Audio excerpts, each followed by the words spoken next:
Let's go back. ఆధునిక ఆహార పద్ధతులతో, పదార్థాలతో మనం మొత్తం ప్రపంచాన్ని, పర్యావరణాన్ని నాశనం చేస్తున్నాం. చివరిగా చెప్తున్నాను, 10.4 billion tons of carbon dioxide is released due to agricultural and food industry alone.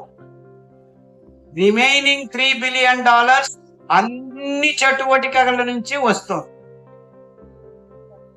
అంటే నిజంగా మీరు గ్లోబల్ వార్మింగ్ ని తక్కువ చేయాలంటే మనం తింటున్న ఆహార పదార్థాల్ని మన వంటింటి నుంచి పారేసి నిజమైన ఆహార పదార్థాల్ని, కార్బన్ డైఆక్సైడ్ ఫుడ్ ప్రింట్ ని తగ్గించగలిగే ఒకే ఒక్క ఆహారం మిల్లెట్స్. ప్రపంచంలో ఇంకేదీ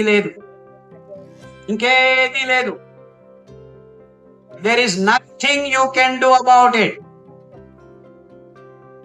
Only solution is millets, nothing else. Thank you very much.